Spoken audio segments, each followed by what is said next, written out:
STATUTORYINSTRUMENTS. 2011 No. Police, England and Wales. The Policing Protocol Order 2011. Made 15 November 2011, laid before Parliament 21 November 2011, coming into force 16 January 2012. In exercise of the powers conferred by Section 79, 1, and 5, of the Police Reform and Social Responsibility Act 2011, the Secretary of State makes the following order. Citation, commencement and extent. 1. This order may be cited as the Policing Protocol Order 2011 and shall come into force on 16 January 2012. 2. This order extends to England and Wales. Policing Protocol. 2. The Secretary of State hereby issues the Policing Protocol set out as a schedule to this order. Home Office, Theresa May, 15 November 2011, Secretary of State. Schedule Article 2, the Policing Protocol. Purpose. 1. This protocol is issued in accordance with the requirements of the Police Reform and Social Responsibility Act 2011, the 2011 Act. It sets out to all police and crime commissioners (PCCs) and the Mayor's Office for Policing and Crime (MOPC), chief constables, police and crime panels and the London Assembly Police and Crime Panel how their functions will be exercised in relation to each other. An effective constructive working relationship is more likely. A 2011 C. 13. To be achieved where communication and clarity of understanding are at their highest. Mutual understanding of, and respect for, each party's statutory functions will serve to enhance policing for local communities. Scope. 2. This protocol applies to every PCC in England and Wales and, unless specifically stated, a reference in the protocol to a PCC includes the MOPC. 3. This protocol applies to every chief constable of a police force maintained by a PCC and unless specifically stated, a reference in the protocol to a chief constable includes the Commissioner of Police of the metropolis. 4. This protocol applies to every police and crime panel in England and Wales and, unless specifically stated, a reference to a police and crime panel, or simply the panel, includes the panel formed by the London Assembly. 5. The staff of each PCC and the constables and staff of each police force are expected to have regard to this document.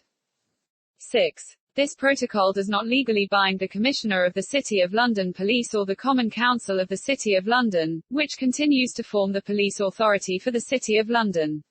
However, they are encouraged to abide by the working principles of this protocol. 7. Where reference is made to both PCCs and the Common Council of the City of London, the protocol describes them collectively as local policing bodies. 8. The establishment and maintenance of effective working relationships by these parties is fundamental. It is expected that the principles of goodwill, professionalism, openness and trust will underpin the relationship between them and all parties will do their utmost to make the relationship work. 9. This protocol does not supersede or vary the legal duties and requirements of the Office of Constable. Chief constables remain operationally independent. 10. All parties will abide by the 7 principles set out in Standards in Public Life, first report of the Committee on Standards in Public Life, known as the Nolan Principles. Legislative framework. 11. The 2011 Act establishes PCCs within each force area in England and Wales with the exception of the City of London. The 2011 Act gives these PCCs responsibility for the totality of policing within their force area. It further requires them to hold the force chief constable to account for the operational delivery of policing including in relation to the strategic policing requirement published by the Home Secretary. 12. The 2011 Act does not impinge on the common law legal authority of the Office of Constable, or the duty of constables to maintain the Queen's peace without fear or favour. It is the will of Parliament and Government that the Office of Constable shall not be open to improper political interference. 13. Each PCC and their respective chief constable are established in law as corporations sole within the 2011 Act. In doing so both the PCC and the Chief Constable are enabled by law to employ staff and hold funds. Chief Constables are charged with the impartial direction and control of all constables and staff within the police force that they lead. The staff of the PCC are accountable to the directly elected holder of that office to enable the PCC to exercise the functions. At cm. 2850. 14. The public accountability for the delivery and performance of the police service is placed into the hands of the PCC on behalf of their electorate. The PCC draws on their mandate to set and shape the strategic objectives of the force area in consultation with the Chief Constable. They are accountable to the electorate, the Chief Constable is accountable to the PCC. The panel within each force area is empowered to maintain a regular check and balance on the performance of the PCC in that context. The PCC. 15. The PCC within each force area has a statutory duty and electoral mandate to hold the police to account on behalf of the public. 16. The PCC is the recipient of all funding, including the government grant and precept and other sources of income, related to policing and crime reduction, and all funding for a force must come via the PCC. How this money is allocated is a matter for the PCC in consultation with the Chief Constable, or in accordance with any grant terms. The Chief Constable will provide professional advice and recommendations. 17. The PCC has the legal power and duty to set the strategic direction and objectives of the force through the Police and Crime Plan, the plan, which must have regard to the strategic policing requirements set by the Home Secretary. B. Scrutinize, support and challenge the overall performance of the force including against the priorities agreed within the plan. C. Hold the Chief Constable to account for the performance of the force's officers and staff. D. Decide the budget, allocating assets and funds to the Chief Constable, and set the precept for the force area. E. Appoint the Chief Constable, except in London where the appointment is made by the Queen on the recommendation of the Home Secretary. F. Remove the Chief Constable subject to following the process set out in Part 2 of Schedule 8 to the 2011 Act and regulations made under Section 50 of the Police Act 1996. A. G. Maintain an efficient and effective police force for the police area. H. Enter into collaboration agreements with other PCCs, other policing bodies and partners that improve the efficiency or effectiveness of policing for one or more policing bodies or police forces in consultation with the Chief Constable. Where this relates to the functions of the police force, then it must be with the agreement of the Chief Constable. I. Provide the local link between the police and communities, working to translate the legitimate desires and aspirations of the public into action. J. Hold the Chief Constable to account for the exercise of the functions of the Office of Chief Constable and the functions of the persons under the direction and control of the Chief Constable. K. Publish information specified by the Secretary of State and information that the PCC considers necessary to enable the people who live in the force area to assess the performance of the PCC and Chief Constable. L. Comply with all reasonable formal requests from the panel to attend their meetings. M. Prepare and issue an annual report to the panel on the PCC's delivery against the objectives set within the plan. N. Monitor all complaints made against officers and staff, whilst having responsibility for complaints against the Chief Constable. Of 1996 c. 16. Section 50 is amended by the Criminal Justice and Immigration Act 2008 c. 4. The Policing and Crime Act 2009, c. 26, and the 2011 Act. 18. In addition, the PCC must not fetter the operational independence of the police force and the Chief Constable who leads it. 19. In order to enable the PCC to exercise the functions of their office effectively, they will need access to information and officers and staff within their force area. Such access to any information must not be unreasonably withheld or obstructed by the Chief Constable and/or fetter the Chief Constable's direction and control of the force. 20. The PCC has wider responsibilities than those relating solely to the police force, namely, a specific responsibility for the delivery of community safety and crime reduction, b. the ability to bring together community safety partnerships at the force level, except in Wales. C. The ability to make crime and disorder reduction grants within their force area. D. A duty to ensure that all collaboration agreements with other local policing bodies and forces deliver better value for money or enhance the effectiveness of policing capabilities and resilience. E. A wider responsibility for the enhancement of the delivery of criminal justice in their area.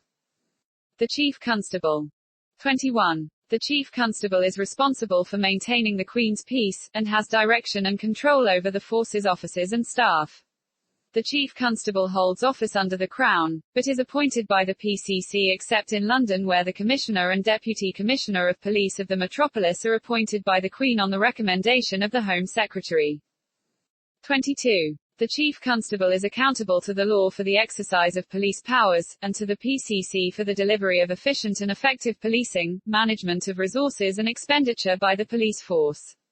At all times the Chief Constable, the constables and staff, remain operationally independent in the service of the communities that they serve.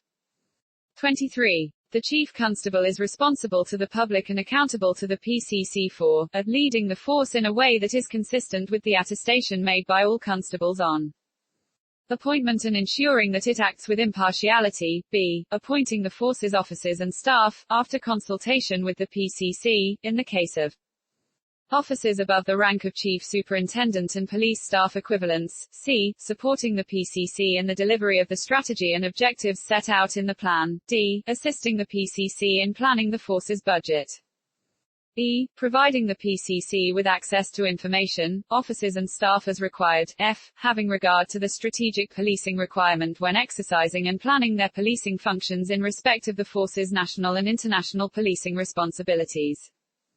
G. Notifying and briefing the PCC of any matter or investigation on which the PCC may need to provide public assurance either alone or in company with the Chief Constable. All PCCs will be designated as Crown servants under the Official Secrets Act 1989, making them subject to the same duties in relation to sensitive material as government ministers. H. Being the operational voice of policing in the force area and regularly explaining to the public the operational actions of officers and staff under the command of 1989 c. 6. I. Entering into collaboration agreements with other chief constables, other policing bodies and partners that improve the efficiency or effectiveness of policing, and with the agreement of their respective policing bodies. J. Remaining politically independent of the PCC.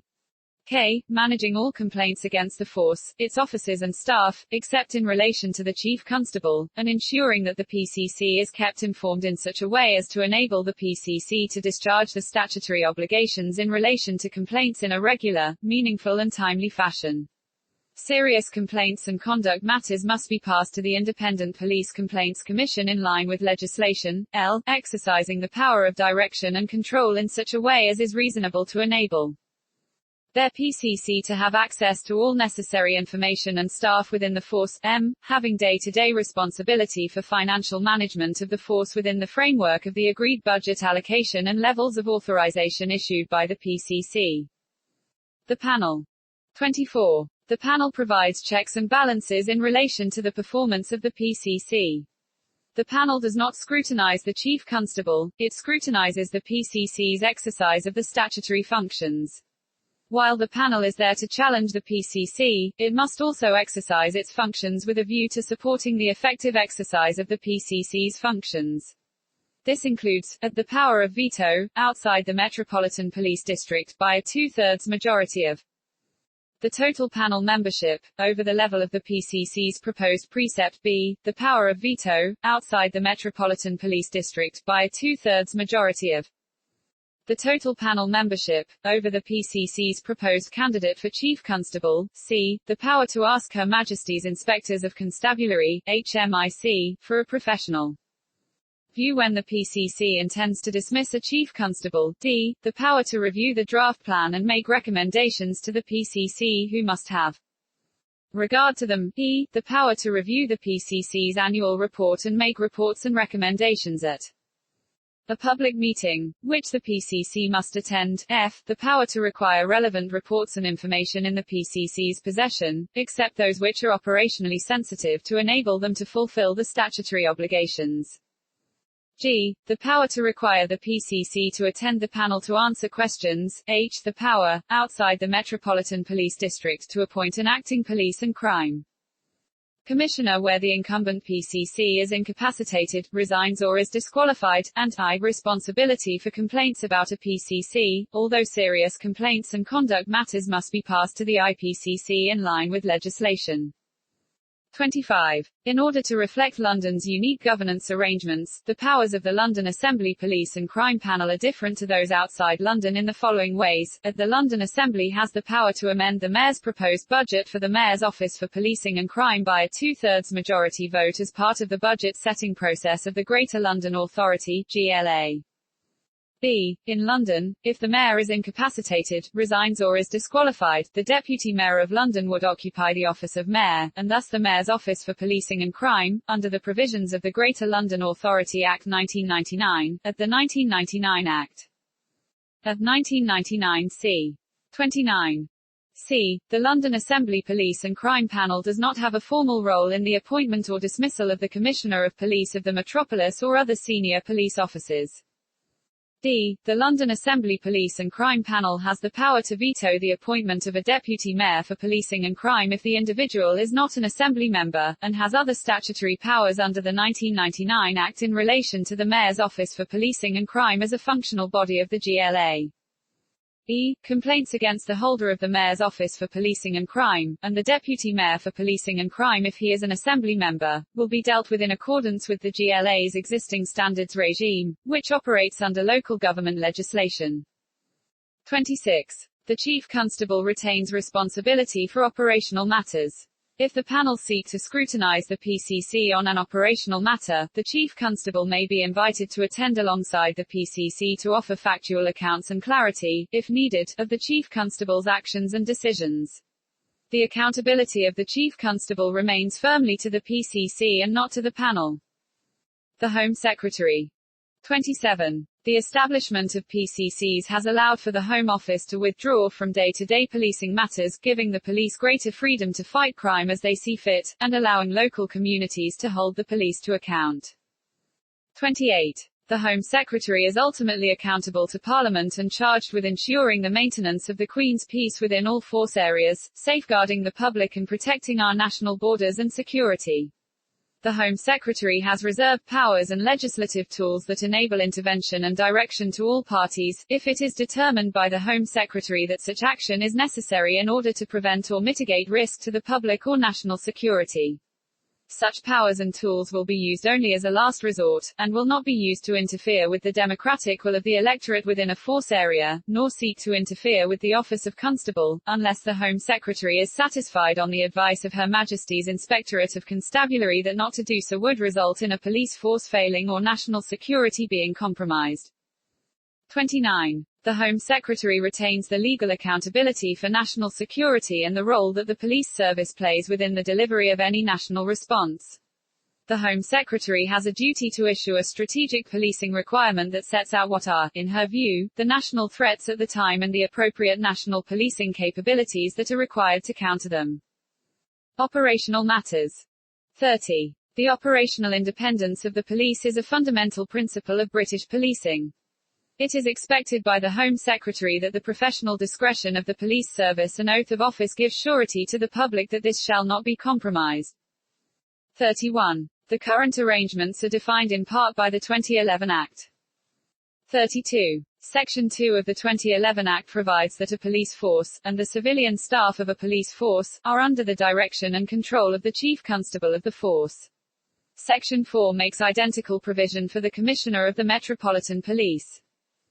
33. The direction and control of a Chief Constable will include the ability to issue a warrant to an attested officer with which that officer may exercise their police powers. B. Decisions in relation to the appointment and dismissal of officers and staff. C. Decisions concerning the configuration and organization of policing resources, or the decision whether, or whether not, to deploy police officers and staff.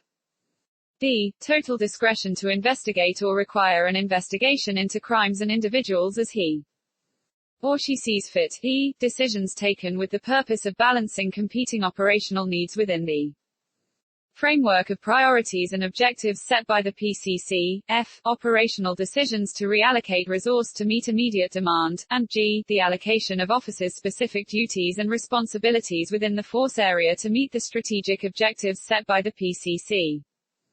34. This list is not exhaustive and is by way of illustration only. The Chief Constable is expected to ensure that the PCC is regularly informed of the decisions and operational activity in a timely manner so that the PCC can hold the Chief Constable to account for the totality of policing within their force area, including the operational delivery of the police service. The direction and control of the Chief Constable does not just remain under the scrutiny of the PCC but is open to investigation and scrutiny by the Independent Police Complaints Commission within the parameters of the terms of reference. 35. The PCC and Chief Constable must work together to safeguard the principle of operational independence, while ensuring that the PCC is not fettered in fulfilling the statutory role. The concept of operational independence is not defined in statute, and as HMIC has stated, by its nature, is fluid and context-driven. 36. The relationship between the PCC and Chief Constable is defined by the PCC's democratic mandate to hold the Chief Constable to account, and by the law itself. Primary legislation and common law already provide clarity on the legal principles that underpin operational independence and the office of Constable. 37. In order to respond to the strategic objectives set by the PCC and the wide variety of challenges faced by the police every day, the Chief Constable is charged with the direction and control of the force and day-to-day management of such force assets as agreed by the PCC.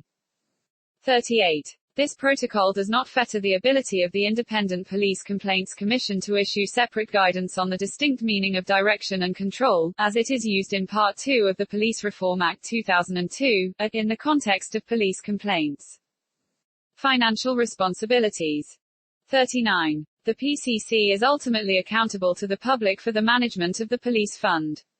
The PCC and Chief Constable share a responsibility to provide effective management of the policing budget and to secure value for money on behalf of the public that they both serve. 40. The Chief Constable has day-to-day responsibility for managing their allocated budgets after they have been approved by the PCC. The Chief Constable must ensure that the financial management of their allocated budget remains consistent with the objectives and conditions set by the PCC. 41. The working financial relationship between the PCC and the Chief Constable is set out in the Financial Management Code of Practice issued from time to time by the Home Secretary under statute. Resolving differences. 42. The PCC is a publicly accountable individual who together with the Chief Constable will need to establish effective working relationships in order to deliver policing within England and Wales. Where differences occur, they should be resolved where possible locally between the PCC and Chief Constable. Professional advice may be offered by HMIC. A 2002 C. 30. Review. 43. The Home Secretary has a duty to issue the policing protocol, to which all parties must have regard when discharging their functions. This protocol will be subject to periodic review, in particular during the first term of office of the first PCCs. 44. When there is a need to vary or replace this protocol, the Home Secretary is under a duty to consult with those parties bound by this protocol, and any other person that the Home Secretary sees fit before any changes are made. Explanatory note. This note is not part of the order. Section 79 of the Police Reform and Social Responsibility Act 2011 requires the Secretary of State to issue a policing protocol, namely a document setting out, or otherwise making provision about, the ways in which relevant persons should exercise or refrain from exercising functions so as to encourage, maintain or improve working relationships or limit or prevent the overlapping or conflicting exercise of functions. Relevant persons for these purposes are the Secretary of State, in the exercise of her policing functions, elected local policing bodies, namely Police and Crime Commissioners and the Mayor's Office for Policing and Crime, chief officers of police forces maintained by elected local policing bodies, and police and crime panels. These persons must have regard to the policing protocol in exercising their functions. This order issues the Secretary of State's policing protocol.